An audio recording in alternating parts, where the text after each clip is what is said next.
로마서 16장 1절에서 4절 그리고 17절에서 20절까지의 말씀입니다. 로마서 16장 1절에서 4절 그리고 17절에서 20절 말씀입니다.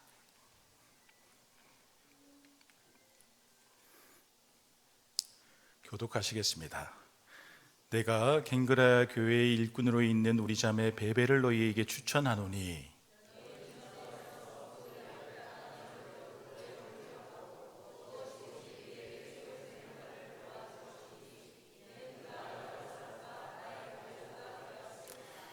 너희는 그리스도 예수 안에서 나의 동력자들인 브리스가와 아굴라에게 문안하라.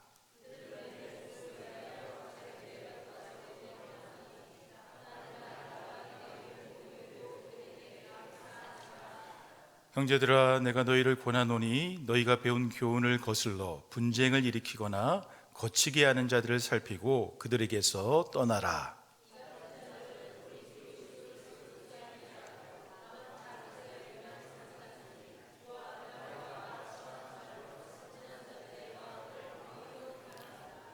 너희의 순종함이 모든 사람에게 들리는지라. 그러므로 내가 너희로 말미암아 기뻐하노니 너희가 선한 데 지혜롭고 악한 데 미련하기를 원하노라. 평강의 하나님께서 속히 사탄을 너희 발 아래에서 상하게 하시리라. 우리 주 예수의 은혜가 너희에게 있을지어다. 아멘. 여러분들은 평소의 일상의 삶 속에서 언제 가장 기분이 좋고 행복함을 느낄 때가 있으십니까? 사람에 따라 다르겠지만 하루의 일과를 마치고 혼자만의 휴식의 시간을 가지거나 사랑하는 가족들과 함께 즐거운 시간을 보내는 것이 가장 행복한 시간일 수 있을 것입니다. 아니면 일을 하면서 느끼는, 그리고 공부를 하면서 느끼는 성취감과 활력으로 인하여서 일에 집중할 때 행복감을 느끼는 분도 있을 것입니다. 또한 운동을 하고 여행을 가고 소소하게 맛집을 찾아다니면서 사람들과 어울리는 것도 인생이 주는 행복일 수 있을 것이죠. 그러나 무엇보다도 주님이 허락하신 교회에 나와서 예배드리고 기도하면서 전도하고 봉사하는 것이 세상에서 가장 행복한 시간임을 믿으시기 바랍니다. 아멘이죠? 아멘 소리가 크시군요. 역시 성도로서 바른 믿음을 가지고 있다면 교회에서 신앙생활을 하는 것이 행복한 것은 너무나 당연한 것 아니겠습니까? 여기에 대해서 저희 가정은 요즘 건강을 위해서 안마 의자를 샀는데 하루의 일과를 마치고 쉴 때 거기에 누워서 마사지를 받을 때 일상의 소소한 행복감을 느끼는 것 같습니다. 여러분, 특히 불면증에 시달리는 분들 있으시죠? 안마 의자 강추입니다. 안마 의자가 잠을 참 잘 오게 해주어서 새벽에 일찍 깨어서 새벽 기도에 나오기에 참석하기가 아주 좋습니다. 그리고 피로를 풀어주어서 다음날 좀 더 열심히 일하기에도 아주 좋은 부분이 있죠. 그런데 여러분, 우리가 인생을 살아가다 보면 내 집을 장만하는 것 또한 우리 인생 중에 가장 행복한 시간이다 라고 할 수 있을 것입니다. 평생을 일하고 아끼고 저축하여서 모은 자산으로 인해 내 집을 마련한다 라고 하는 것은 참으로 감동적인 이야기인 것이죠. 여러분, 저희 부모님은 예전 부모님들이 대부분 그러했듯이 결혼하여서 전세 단칸방에서 이렇게 첫 시작을 하였습니다. 그래서 회사를 다니시다가 그만두고 식당을 차리셔서 아주 오랫동안 일하게 되셨죠. 그래서 그렇게 절약하여서 모은 자산을 가지고 약 30여 년 전에 처음으로 집부지를 사서 그리 큰 평수는 아니었지만 그래도 2층으로 된 집을 지으셨습니다. 지금은 돌아가셨지만 내 집을 완공한 후에 너무나 좋아하시던 아버지의 모습이 아직도 눈에 선합니다. 이제는 내 집을 가지게 되었다라고 하는 안도의 기쁨이셨죠. 지금도 마찬가지지만 특히 저희 부모님 세대에서 내 집 장만의 꿈은 더욱더 크셨던 것 같습니다. 그리고 시간이 지남에 따라 점점 집 건물이 노후화되었습니다. 새 집이 점점 헌 집이 되어지고 있었죠. 그런데 아버지는 페인트 작업, 그리고 금이 가고 갈라진 부분의 방수 보수 작업, 그리고 각 방의 도배와 장판에 대한 부분까지 웬만하면 본인이 다 하셨습니다. 그래서 다른 사람들이 와서 깨끗한 집을 보고 전세나 월세를 통하여서 우리 집에서 함께 잘 살 수 있도록 집을 계속 깨끗하게 유지하는 것에 대해서 지대한 관심과 애정을 쏟으셨습니다. 자신의 인생에 있어서 처음으로 새 집을 지은 것을 소중히 여기고 계속적으로 아름답게 가꾸어 간 것이죠. 여러분, 사실 저와 동생은 시간이 지남에 따라서 아파트로 가자고 노래를 불렀습니다. 그때쯤 아파트가 많이 들어서는 시기이기도 하였습니다. 무엇보다 결과론적으로도 그때 아파트를 사놓았으면 경제적으로도 훨씬 이득이었을 것이고 주거 환경도 좋았을 것입니다. 그러나 여러분, 아버지는 자신이 직접 관여하여 세운, 그리고 자신의 손때가 직접 묻어있는 그 집을 절대 팔지 않았습니다. 아마도 자신의 인생의 모든 것을 투자한 하나의 작품이라 생각하시기에 더욱 그러하셨던 것 같습니다.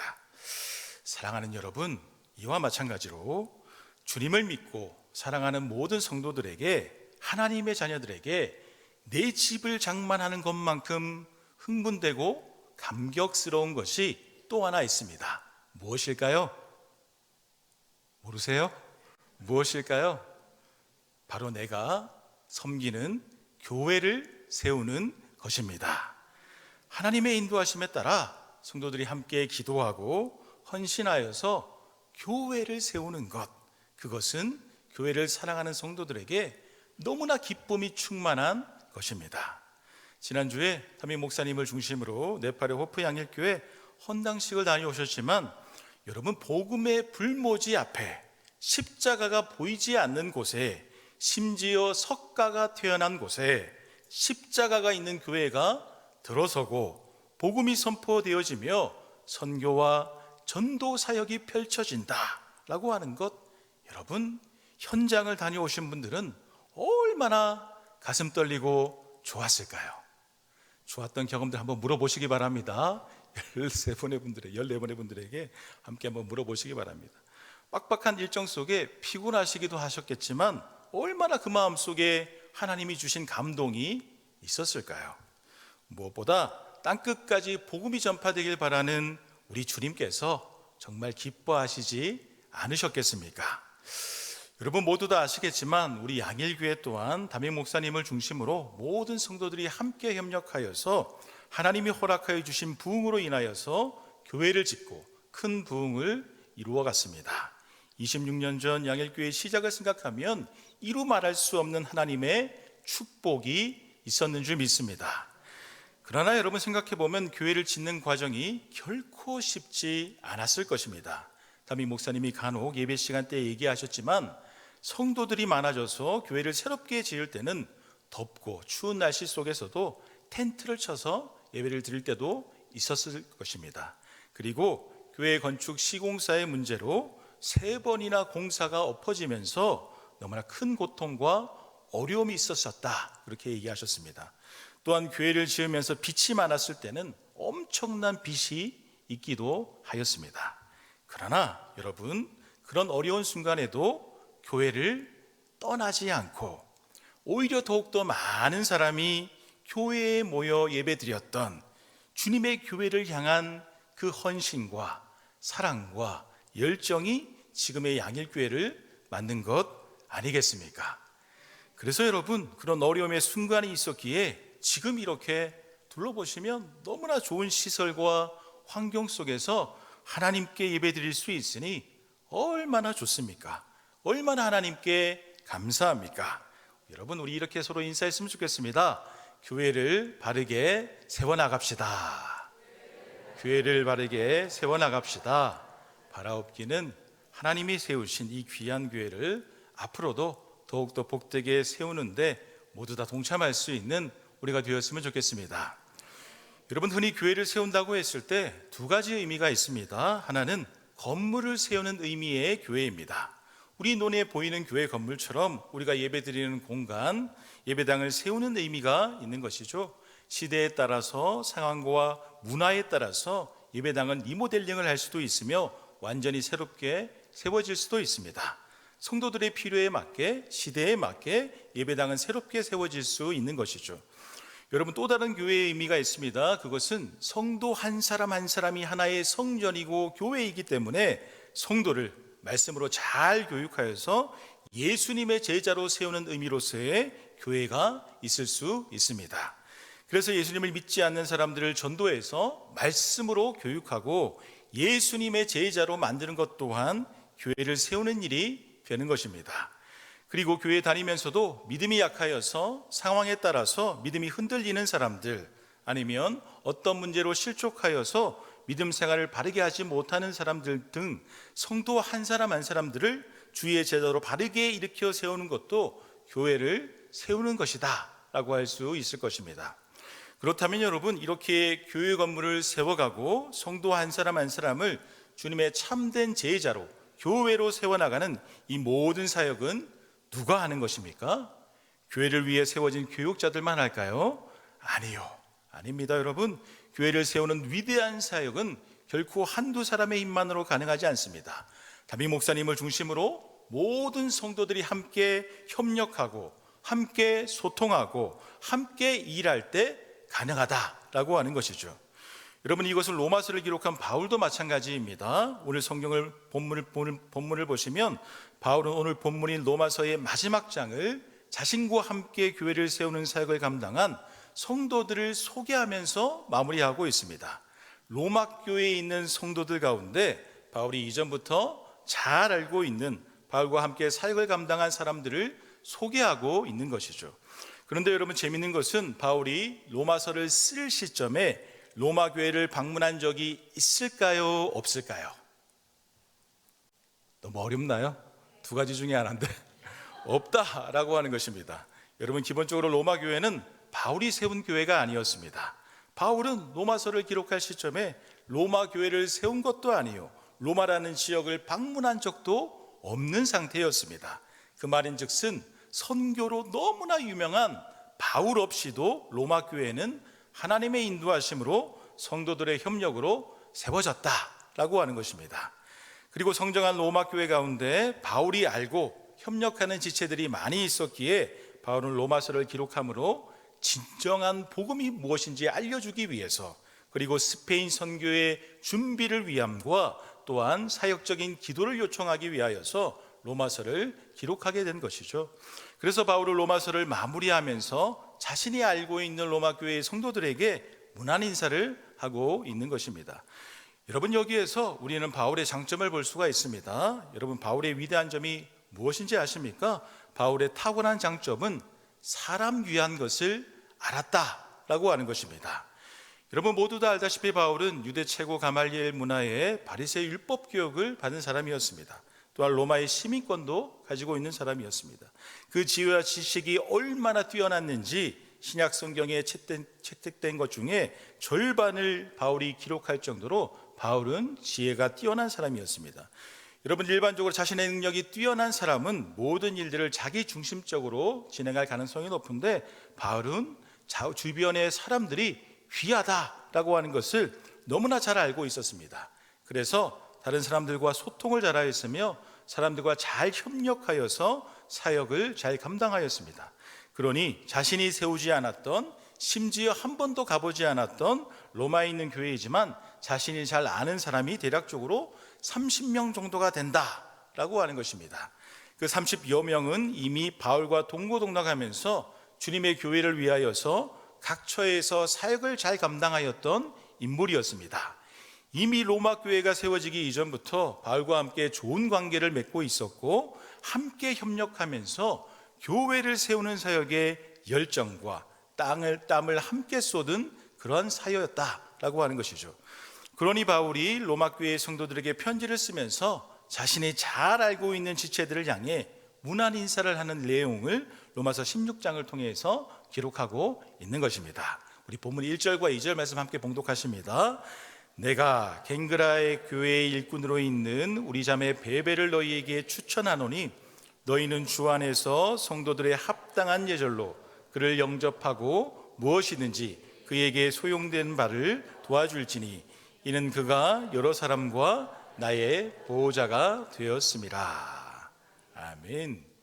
여러분, 바울은 자신이 로마 교회로 가기 전에 먼저 갱그레아 교회의 일꾼으로 있는 베베를 로마 교회에 추천하고 있습니다.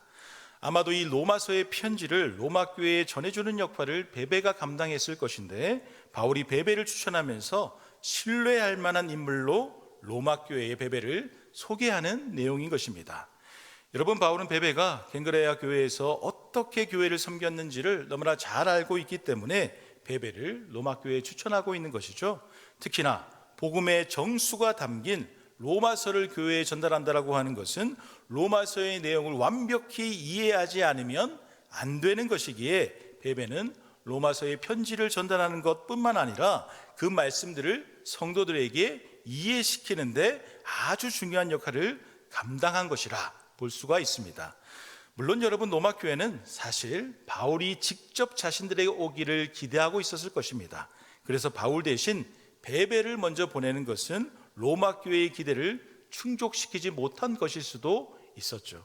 그러나 바울은 베베를 신임하고 세워서 교회를 세우는 동력자로 삼아서 로마 교회 성도들도 베베를 보았을 때 성도들이 합당한 예절로 그를 받아들이고 영접하고 무엇이든지 그에게 소용되는 바를 도와주라, 그렇게 세심하게 로마 교회에 부탁을 하고 있는 것입니다. 더군다나 여러분, 베베는 남성이 아닌 여성이었습니다.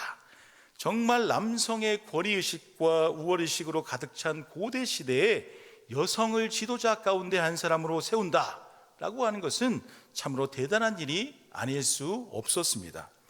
여러분, 간혹 바울이 고린도전서 13장 34절을 통하여서 여자는 교회에서 잠잠하라 라고 말한 것으로 인하여서 여성을 지도자로 세우는 것을 원하지 않는 것이 아닌가 라고 생각해 볼 수 있지만, 그것은 고린도 교회에서 교회 분란을 일으킨 여성으로 인한 특수한 문제 때문에 그렇게 말씀을 기록한 것이지, 모든 여성을 대상으로 그렇게 한 말씀이 아니다 라고 하는 것입니다.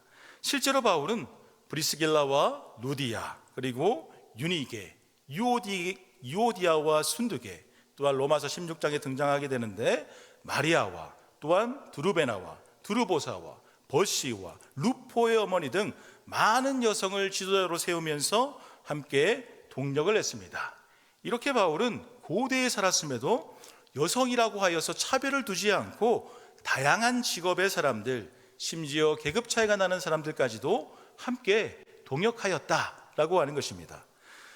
저도 최근에 화요일에 있는 성경 공부를 진행하면서 여성 사사인 드보라에 대한 말씀을 성도들과 함께 나누었습니다. 여러분, 드보라는 남자인 바락이 있었음에도 불구하고 하나님 앞에 더욱더 성령 충만하여서 더욱 높이 쓰임을 받은 인물이었습니다. 많은 남자들을 제치고 여선지자로서, 여사사로서 드보라의 종려나무 밑에서 이스라엘의 모든 사람들이 드보라에게 재판을 받으러 드보라를 찾아올 정도였습니다. 그리고 하나님의 말씀에 즉각 순종하여서 이방 땅과의 전쟁을 훌륭하게 치름으로 아주 높임을 받은 인물이었습니다. 특히나 적의 군대 장관인 시스라를 죽인 사람도 남자가 아닌 야일이란 여성이었죠.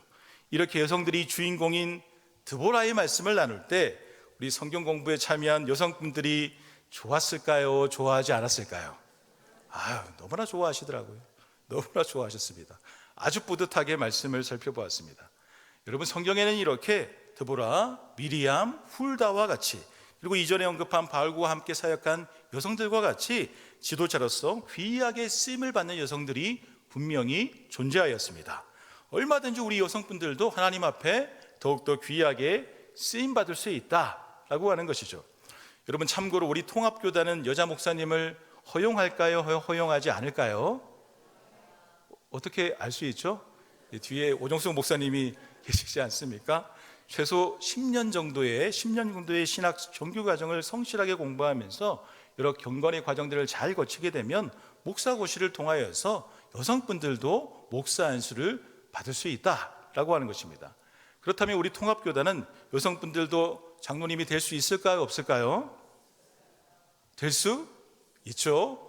될 수 있습니다. 우리 교단은 하나님의 말씀에 비추어서 얼마든지 여성분들도 장로님으로서 쓰임받을 수 있는 길을 열어놓았습니다. 길을 열어놓았는데 이보다 더욱더 중요한 것은 여러분, 하나님 앞에 더욱더 귀하게 쓰임 받고자 하는 마음이 있느냐라는 것 아니겠습니까? 바라옵기는 하나님 앞에 귀하게 쓰임 받기를 더욱더 사모하면서 주님께서 요긴하게 사용할 수 있는 우리 모두가 될 수 있기를 소망합니다. 이어서 본문 3절과 4절에서는 바울과 함께 귀하게 사역을 감당한 브리스가와 아굴라도 등장하게 됩니다. 우리 본문 3절과 4절 말씀 함께 봉독하십니다. 너희는 그리스도 예수 안에서 나의 동력자들인 브리스가와 아굴라에게 문안하라. 그들은 내 목숨을 위하여 자기들의 목까지도 내놓았나니 나뿐 아니라 이방인의 모든 교회도 그들에게 감사하느니라. 아멘.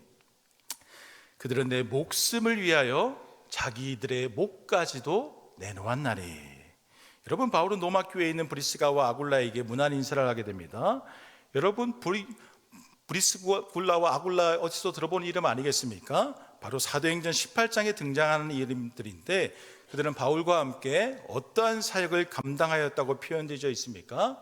목숨을 걸고 바울의 사역을 도와서 교회를 세우는 역할을 담당하였다, 그렇게 말하고 있는 것입니다.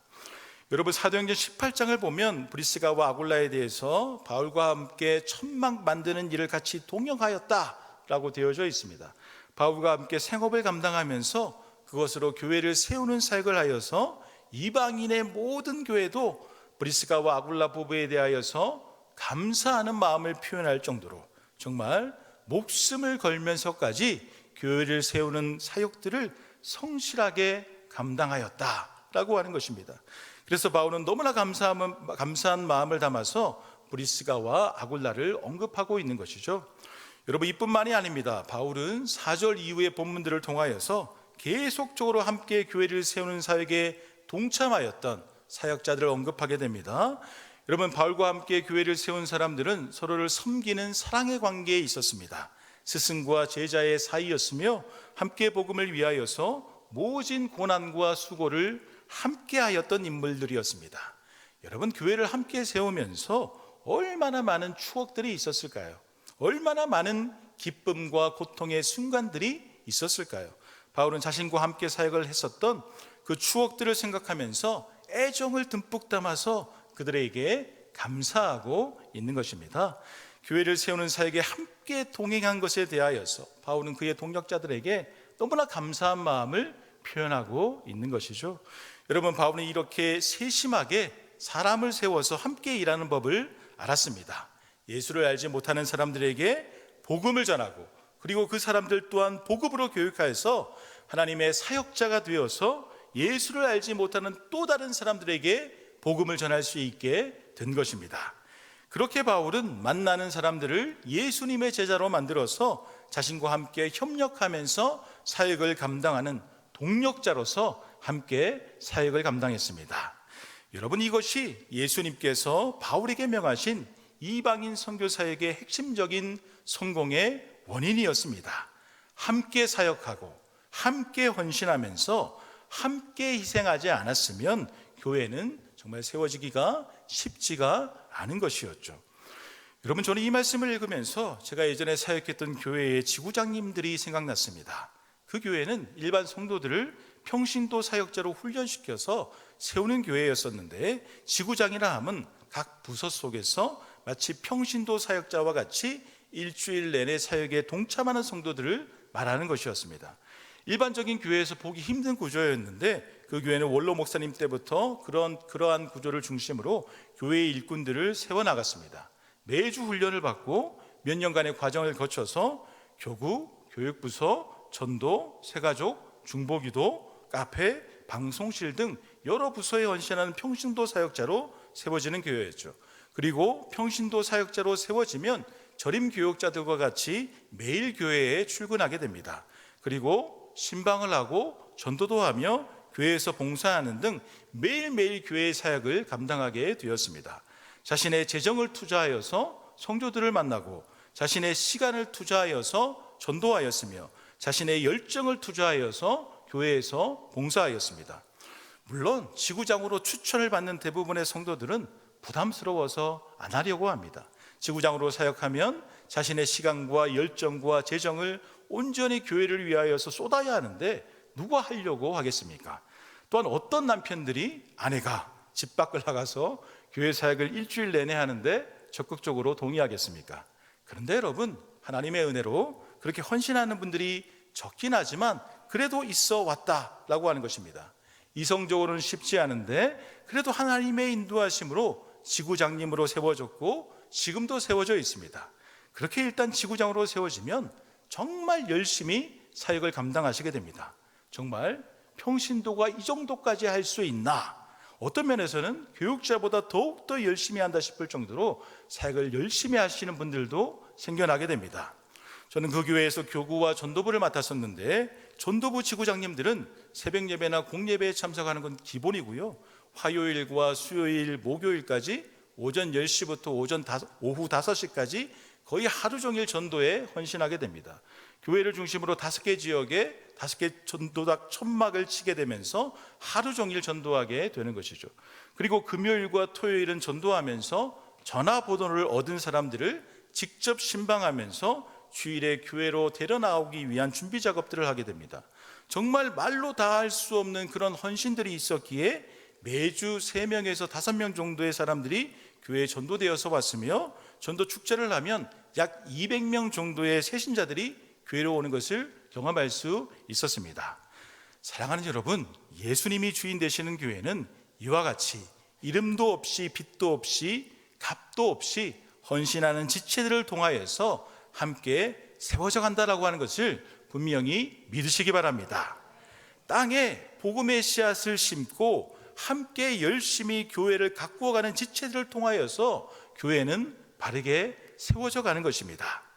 그러나 여러분, 바울은 교회를 세우는 사람들이 있으면 교회를 무너뜨리는 사람도 있을 수 있음을 오늘의 말씀은 분명히 경고하고 있습니다. 우리 본문 17절 18절 말씀 함께 봉독하십니다. 형제들아, 내가 너희를 권하노니 너희가 배운 교훈을 거슬러 분쟁을 일으키거나 거치게 하는 자들을 살피고 그들에게서 떠나라. 이 같은 자들은 우리 주 그리스도를 섬기지 아니하고 다만 자기들의 배만 섬기나니 교활한 말과 아첨하는 말로 순진한 자들의 마음을 미혹하느니라. 아멘. 여러분, 우리의 주님은 화평을 이루기 위하여서, 평안을 이루기 위하여서 우리를 교회로 불러주셨습니다. 하나님과의 화평, 그리고 다른 사람들과의 화평을 이루는 것이 교회로서, 그리스도인으로서 너무나 중요하다는 것이죠. 교회 공동체를 통하여서 평화와 복음과 사랑의 공동체를 서로 협력하면서 만들어가는 것이 중요하다라고 하는 것입니다. 그러나 여러분, 교회 공동체를 살펴보면 교회를 화평으로 함께 세워나가는 사람들도 있지만 교회의 화평을 깨고 분쟁을 일으키거나 거치게 하는 사람들도 있다라고 하는 것입니다. 교회 공동체 속에서 싸움을 일으키고 하나가 되지 못하는 사람들이 있다라고 하는 것이죠.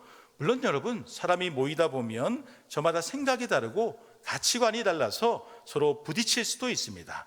그것은 교회도 마찬가지입니다. 여러 가지 사역들을 계획하면서 저마다 생각이 다르고 오해도 할 수 있으며 때로는 충돌이 일어날 수도 있습니다. 그러나 그럴 때마다 우리는 서로를 주 안에서 존중하면서 더욱더 소통해야 합니다. 대화의 물꼬를 터야 합니다.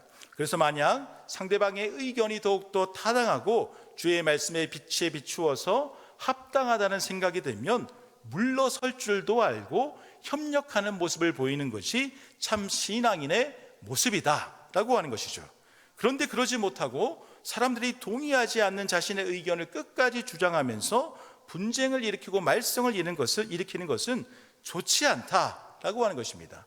그러한 모습은 결국 교회의 다른 성도들에게도 좋지 않은 영향을 주고 믿지 않는 사람들에게도 교회에 대하여서 좋지 않은 생각을 가질 수 있게 만드는 좋지 않은 요소다라고 하는 것이죠. 특히나 성도라면 그리스도를 믿는 믿음이 주 안에서 더욱더 성장하고 자라가야 하는데 18절 말씀을 보시면 그리스도를 섬기지 않고 곧 믿음에서 벗어나 자신들의 배만 섬긴다라고 하는 표현이 등장하게 됩니다. 여러분, 이 말씀은 순수한 복음이 아니라 자신의 이익을 위해서 정치 활동을 하면서 순진한 성도들까지 그 믿음을 뿌리채 흔들리게 만드는 사람들도 교회에 있다는 것을 말씀하는 겁니다. 성도는 예수님을 믿음으로 교회를 바르게 세워가는 사람들인데 자신의 정욕과 욕심에 휩쓸려서 믿음을 바로 세워나가지 못하면 어느새 우리의 믿음은 온데간데 없이 사라져버린다라고 하는 것입니다. 그래서 오히려 교회를 허무는 자들이 우리도 믿음이 흔들리는 가운데 될 수 있음을 조심하면서 우리도 돌아봐야 한다라고 하는 것이죠. 그렇다면 우리가 교회를 허무는 사람들이 되지 않고 교회를 세우는 사람들이 되려면 무엇에 더욱더 집중해야 합니까? 우리 본문 19절과 20절 말씀 함께 봉독하도록 하겠습니다. 너희의 순종함이 모든 사람에게 들리는지라. 그러므로 내가 너희로 말미암아 기뻐하노니 너희가 선한데 지혜롭고 악한데 미련하기를 원하노라. 평강의 하나님께서 속히 사탄을 너희 발 아래에서 상하게 하시리라. 우리 주 예수의 은혜가 너희에게 있을지어다. 아멘. 여러분, 교회를 바르게 세워나가기 위해서는 늘 하나님의 말씀을 가까이 하고 그 말씀에 순종해야 하는 줄 믿습니다. 주님의 말씀에 순종하는 것이 때로는 쉽지 않을 때도 있지만 매일 주님의 말씀에 순종하려고 발버둥 쳐야 한다라고 하는 것입니다. 그래서 악한 것에 미련하고 선한 것에 지혜로워야 한다 말씀하고 있는 것입니다. 여러분, 그러기 위해서는 주님의 충만한 은혜가 필요합니다. 주님의 은혜가 없으면 우리는 우리 생각대로 살아갈 수밖에 없습니다. 우리의 의지대로 살아갈 수밖에 없습니다. 주님의 은혜가 없으면 우리는 사탄의 유혹에 넘어질 수밖에 없는 것입니다. 사탄의 유혹에 넘어가지 않기 위하여서 주님의 충만한 은혜를 더욱더 구하여야 한다라고 하는 것입니다. 그렇게 주님이 주시는 은혜로 사역을 감당할 때 우리는 더욱더 교회를 바르게 세워갈 수 있는 줄 믿습니다. 여러분, 로마서를 기록한 바울은 언제나 하나님의 사명의 말씀에 순종함으로 하나님의 은혜를 잊지 않았습니다. 고린도전서 4장 2절에서 맡은 자들에게 구할 것은 충성이니라 말한 것처럼 바울은 하나님 앞에 철저히 순종하였습니다. 바울은 참으로 자랑할 것이 많은 사람이었지만 자신을 자랑하지 않았습니다. 오히려 바울은 자신이 죄인 중에 괴수라고 고백하였습니다. 나의 나된 것은 하나님의 은혜였다라고 분명히 고백하였습니다. 나의 열심, 나의 능력, 나의 지식과 지혜로 선교를 감당한 것이 아니라 모든 것이 다 하나님의 은혜로 되어졌다, 바울은 고백하고 있는 것입니다. 사랑하는 여러분, 우리는 바울의 고백처럼 늘 하나님과 사람 앞에 겸손하여서 모든 것이 하나님의 은혜로 이루어진다라고 하는 것을 분명히 믿으시기 바랍니다. 그리고 우리도 바울처럼 우리 옆에 있는 믿음의 동력자를 귀하게 여기면서 함께 섬겨 나아가야 할 것입니다. 그래서 우리 옆 사람에게 이렇게 고백하였으면 좋겠습니다. 당신은 나의 귀한 동력자입니다. 한마음 체육대회도 기쁘게 참석합시다. 얘기 안 하시는데 네, 한마음 체육도 기쁘게 참석하고 새벽을 깨우는 우리가 되었으면 좋겠습니다. 그렇게 우리가 주님 앞에 기도하고 예배하고 말씀에 순종함으로 담임 목사님을 중심으로 우리 양일교회를 더욱더 복되게 세워나갈 수 있는 우리 모두가 될 수 있기를 소망합니다. 하나님, 우리에게 귀한 또 예배의 시간 허락하여 주셔서 하나님을 찬양하고 기도하며 말씀 가운데 또 귀하게 주님께 예배로 영광 돌리게 하시니 감사를 드립니다. 우리를 교회로 불러주셨는데 또 우리를 양일교회를 섬기는 성도로서 불러주셨는데 우리가 늘 담임 목사님을 중심으로 귀하게 교회를 섬겨 나아갈 수 있는 우리가 될 수 있도록 인도하여 주시옵소서.